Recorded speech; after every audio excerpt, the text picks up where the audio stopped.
Demak, fuqarolar, bugungi darsimizni faqat speaking uchun bag'ishlaymiz.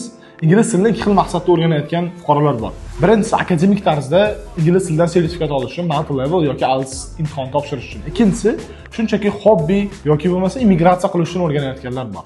Biz bugun speakingni o'sha shunchaki hobby tarzda o'rganayotganlarga oson ekanligini tushuntirmoqchimiz.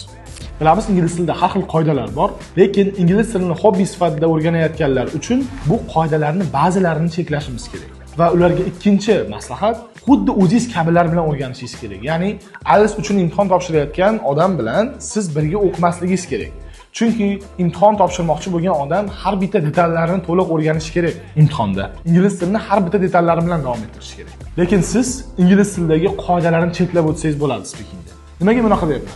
O'zi aslida inglizlarda o'zi qanaqa gapiradi? Inglizlarda o'zi hech qanaqa qoidalarsiz gapiradi. Ular qaysi qoidada gapirayotganini ham bilmaydi. Va shuni bilingki, inglizlar har doim sizni tushunadi. Ingliz tilida siz qoidalarni buzsangiz ham, grammatik xatolar qilsangiz ham, asosiy mazmunni saqlab qolgan holatda gapirsangiz tushunaveradi. Misol uchun, I go yesterday. I went yesterday o'rniga I go yesterday desam, ingliz meni tushunaveradi va boshqalar ham tushunadi.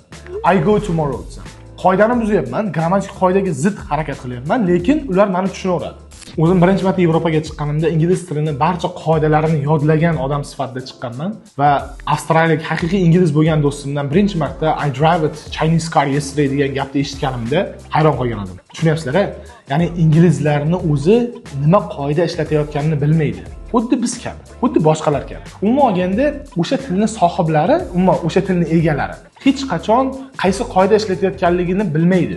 Ya'ni men yuqori qatlam haqida gapirmayapman. Misol uchun o'zimizda ham yosh o'smir yigitdan otlashish degan mavzuni so'rasangiz bilmasligi mumkin. Lekin u har kuni nutqida uni ishlatadi. Tushunyapsizlar-a? Biz shunchaki ingliz tilini qoidalari bilan o'rganganimiz uchun bizga qiyin tuyuladi. Ayniqsa ingliz tilini shunchaki tezroq gapirib olsam bo'ldi deb o'rganayotganlar uchun. Shuning uchun biznes uchun, safar uchun, immigratsiya uchun o'rganayotganlar qanaqa tartibda o'rganish kerak? Ular birinchi o'rinda o'zlari bilan bir xil maqsaddagi muhitga tushishlari kerak. Misol uchun, ingliz tilida IELTS uchun o'rganayotganlar bilan bir xil guruhda o'qimasligi kerak ular. O'zi shunchaki biznes uchun o'rganayotgan, hobby uchun o'rganayotganlar bitta guruhda o'qish kerak. Va ularni iloji boricha qisqartirilgan tartibda o'qitish kerak. Qanaqa tartibda? Misol uchun, ularga perfect zamonlarda umuman kerak yo'q. Ya'ni qanaqa perfect? Future perfect zamonlarda umuman kerak yo'q. Shunchaki ular uchta zamonlarni to'liq qilib gapirishni o'rganib olsa, yetadi. Ingliz tilini tezroq gapirishni o'rganmoqchi bo'lganlar iloji boricha so'z boyliklarini ko'paytirishlari kerak. Ya'ni tushunish uchun va gapirish uchun. So'z boyligi muhim.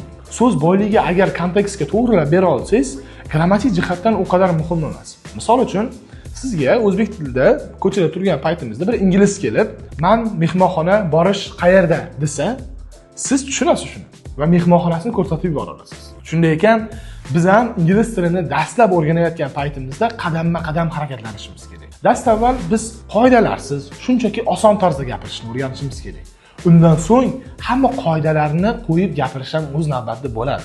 O'zi odam gapiravergandan keyin izlanishni boshlaydi, ingliz tilini yaxshi ko'rishni boshlaydi. Agar biz ingliz tilini hobby sifatida o'rganmoqchi bo'lgan odamga hamma ingliz tili qoidalarini baravariga taqdim qiladigan bo'lsak, u ingliz tilidan beziydi va qaytib ingliz tili mavzusini ochmaydi o'zining hayotida. Shuning uchun biz ingliz tilini o'rgatayotganimizda va o'rganayotganimizda birinchi navbatda o'zimizni maqsadimizni aniqlab, o'sha maqsad bo'yicha to'g'ri harakatlanishimiz kerak. Keraksiz yo'llarni chiqishimiz kerak. Men xalqaro toifadagi IELTS instruktor, Telegram hamda YouTube kanallarimda shu kabi foydali ma'lumotlarni ulashib bormoqdaman. Kunlik darslarni o'tkazib yubormaslik uchun Telegram kanaliga obuna bo'ling. Telegram havolasi video ostida.